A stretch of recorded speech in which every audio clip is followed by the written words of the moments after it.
Are you having trouble showing respect to your husband? And how can you show it to him in a way that he understands it? Well, we're going to talk about that today. Stay tuned. You don't want to miss it. You're listening to Marriage Mania, where we are audacious, sagacious, and tenacious for the Lord to uphold godly marriages and to raise fervent children who are countercultural and stand for biblical truth. Welcome back. I'm Tanya. And I'm Michael. And today we received a question from an amazing listener, and she wants to know, how could she show respect to her husband in a way that he understands? And that is an excellent question, and we want to tackle that today. But before we get started, please subscribe here. It helps us to get the message out. We really want to reach as many families as possible for Jesus Christ. Are you looking for a Bible study? Well, we've got you covered. We have Bible studies for husbands and wives that focus on the marital roles that God has given us. We have the covering, the role of a biblical husband, and the helper, the role of a biblical wife. These two Bible studies go deep into the Word of God to be able to show you what God says about how we should be walking in our marital roles. So you can check that out at marriagemaniaministry.com. And if you're dealing with conflict in your marriage, check this out. We have a book called The Conflict Manual. It is a book that covers communication styles and has different examples on how to really communicate with your spouse and understanding what your communication style is. So you can check that out at marriagemaniaministry.com. And lastly, are you a mother? I have a book for you. It's called Follow Me as I Follow Christ. It is a mother's 31-day prayer and fasting book, and it covers prayer and it gives you a devotional every day for 31 days. Check that out. It's so encouraging, and that's available at marriagemaniaministry.com.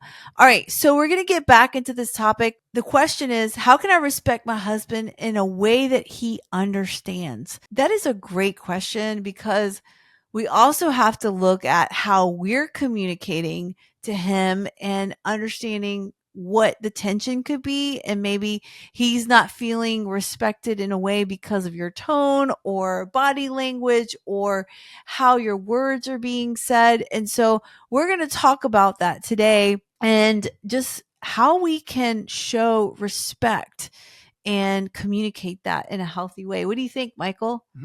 Yeah, well, this is straight from Ephesians 5, where God commands certain things of husbands and certain things of wives. And husbands, of course, are to love their wives as Christ loved the church. And that's a deep agape kind of love that serves, that gives, and sacrifices as Jesus sacrificed and gave for the church.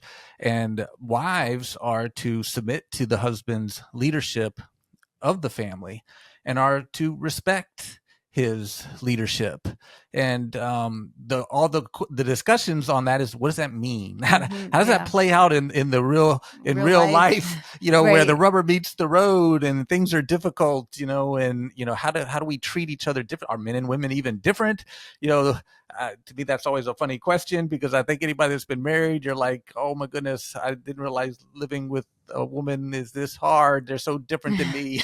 And I'm sure the wife thinks the same thing. I just don't understand how men think, in many respects, because we do think differently. We're kind of raised differently, and and God created us differently with very different biologies, which causes different ways of thinking. And so we need to work with those differences, not disrespect those differences, not say, hey, you should be more like me. And just naturally think, hey, I'm being respectful. I don't understand why you're taking this to be disrespectful. This is just your problem. Well, a lot of it might be, but some of it may also be the fact that maybe we're communicating in a way that, we would receive it well, but we're communicating in a way that the other person, for whatever reason, because of their upbringing or just the way they view the world differently, is receiving it in a totally different way. And that's where these communication differences can come into play. And I just love Emerson Eggerich's book, Love and Respect, because it really goes into all those differences so we can understand each other. The whole point is that we need to understand, God is teaching us to be servants in marriage, to look out for someone's interests other than my own. And, when we are serving our family, serving our spouse, serving our child, we need to get to know them. We need to get to know the way they think. We need to get to know their personality. We need to ask them a lot of questions, even just factually. What's your know their date of births, what their favorite colors are, what their who their friends are. We need to be curious about each other and be curious about the way somebody thinks. If we see something that's like, oh wow, that's kind of a weird way to think, don't just naturally go to, well, they've got an issue. We need to learn more. It's like, well, why do you think that way? How do you come to that conclusion? What in your upbringing might have led to you wanting something to be in a certain way? Maybe that's the way you were brought up. Maybe you were brought up in a certain way and you didn't like that. So now you're reacting in the other direction. We need to be curious and ask and develop understanding, especially the husbands, because God tells husbands to live with your wives with understanding, because I think, husbands sometimes can be so focused maybe on career or getting something achieved that they don't necessarily are as family oriented oftentimes and aren't as curious and understanding of some of these things. And God specifically commands, no, husbands, be involved, know your wife, know your children.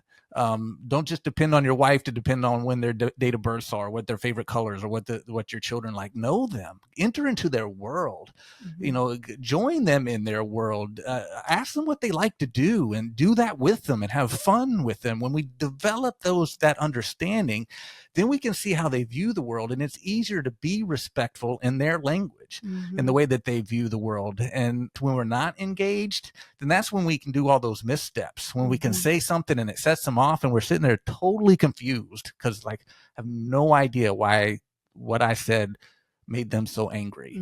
If we say that to ourselves, then we also need to say to ourselves, I need to get to know them more. So I can understand why that set them off. Let me ask some more questions and let me get to know them and gain some more understanding. So then the next time that happens, it's like, yep, I know just exactly why that set them off, because I asked about their background and that's in their background, or, that's just the way that they view the world, or their kind of way of thinking or communicating. So I know how to address things. Yeah, I think that's so good. And that helps us to get to know our spouse even more so that we can communicate. And it goes back to, the book that you wrote, the conflict manual, that has the different communication styles, and really learning what communication style your spouse needs. And that way that you and him can, come together and communicate in a better way. But also, I do want to say too, from a wife's perspective, it's good for us not to point the finger in a way that is, you never, the statements, the you never, always, these kind of statements can become disrespectful, and maybe coming at it in a softer tone towards your husband by saying, I feel like when this happens, or just using statements that actually refer back to yourself instead of coming across as accusatory, or it's about you. You're the one that caused this issue and you never do this and you're always this. Those statements can be so disrespectful. And especially like if we're in a heated conversation and you just say what you never, and that really sets it off. And then you feel like, okay, I'm not able to communicate now because my husband has shut down, and now I can't respect him in a way he understands because I've already kind of ruined that piece at that moment, that specific time that we're having that conversation. We need to look at it a little bit differently and taking more time to think about what we say and be slower in our words so that we don't come across as accusatory, and then your husband just completely shuts down. Yeah, nobody likes to be accused, and I like how you're focusing on you. We should be very leery about saying the word you. So pay attention to that. If you're saying you, that's like pointing your finger. Your mama always told you never point. Why? Because usually when we point, we're accusing, and who's the accuser in the Bible? Right. That's the devil. right? Yeah, Because that's the true. devil in the Greek is diablo, which means the accuser. And he was described as the accuser of the brethren. So we don't want to be the accuser. We don't want to be like accusing and pointing and you are destroying our finances. You are doing this. When we use you, that makes somebody defensive and they shut down. They put up walls. I don't want to listen to what you're saying because that's just our natural defense mechanism. It's better to be softer, like you say, and use we statements and I feel frustrated Yeah. when we don't accuse, we're both in this together, when we don't check with each other first before making a big purchase outside of our budget. That's a way better way of saying you're destroying our finances. That's Yeah, like that that's just makes me want to yell back at you and right. accuse you of what you're doing wrong. Right. Versus, Exactly. versus just saying I feel frustrated when we don't do these things Yeah. like we agreed to do. Yeah. I think, you'll win your husband in just a quiet tone. It's like what the Bible says, where I think it's in First Peter, it talks about that the submissive, quiet wife wins her husband. And so we do have a voice, and I feel strongly that we should be able to express what's going on and how we feel, but it needs to be done in a tone that is respectful, in a tone that's not accusatory, a tone that says you or never or always. Those will just shut down the conversation immediately. And just learning your husband and learning how to respect him in a way to honor him, even if you're having a conversation. And I think this takes practice, right? So it's not going to be like, okay, I'm going to do this and tomorrow it's going to turn out great. No, I think it's practice in how we communicate. It's practice on to be intentional to actually honor our spouse and honor him in a way to speak and build him up. As Ephesians 4:29 says, let no corrupt word come out of your mouth, but only what is edifying to those that hear. And so when we do that, I think that husbands tend to feel more secure, and they feel like they can speak, and they're beginning to have that honor, and they feel like their wives are honoring them in a way that they can relate. And then I think maybe he becomes more open to having a further conversation about whatever is happening. So I think Yeah, and I like what you're that's the emphasizing. approach. You can't go wrong by just speaking softly. Mm-hmm. Proverbs 15:1, a soft answer turns away wrath, Mm-hmm. whereas a harsh word stirs up anger. Yeah. Most of the time when we advocate our position, we're yelling at each other, and that's just stirring up anger and solving nothing. Yeah. Whereas a soft answer turns away wrath. It has a calming effect. We want to do things that calm down, not point and accuse and yell and flail and even if the other person is acting like that, we can not give in to what they're doing and react to it. The Bible tells us not to return insult for insult.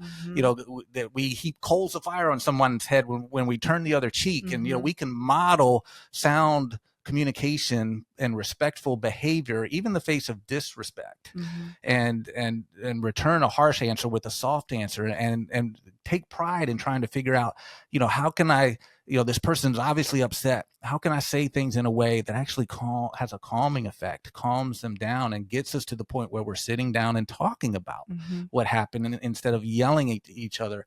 I want to take that on as my responsibility to try to bring peace even to an unpeaceful situation.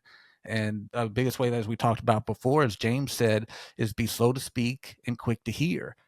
Start asking a lot of questions. Why do you feel this way? What makes you think like this? And and just inquire and just further ask question after question after question. So they have time. Most of the time, people are upset because they don't feel heard. So just allowing somebody to feel heard, to even vent their frustrations, can do a lot to start calming things down. And now you're learning their perspective, and you never know, when you start learning their perspective, solutions start presenting themselves. When I'm just advocating my position, we get locked in our positions and we can't figure out how to resolve this. But when I start asking a lot of questions, I'm like, that's why they think this way. This is why they feel that. Oh, well, maybe a possible solution that maybe both of us can love is this. Those solutions present themselves when we ask a lot of questions and we're curious about the other person. Yeah, I think this was a great conversation and a great question that came through from our listeners. And we're so thankful that you sent that, because this will help someone else. And so we would love to hear your feedback. We would love to hear if you have any additional input that you would add to this conversation. You can put that in the comments. And if you have a marriage question, drop question in the comments, and we will send you a form so that you can fill that out, and we will air it here on our podcast to be able to share so that others can listen to it as well. So we hope that you found this podcast useful. If you did, give us a thumbs up. Help us to get the message out there. And we really appreciate you listening today. And stay tuned as we continue in the question and answer series. Until next time. God bless.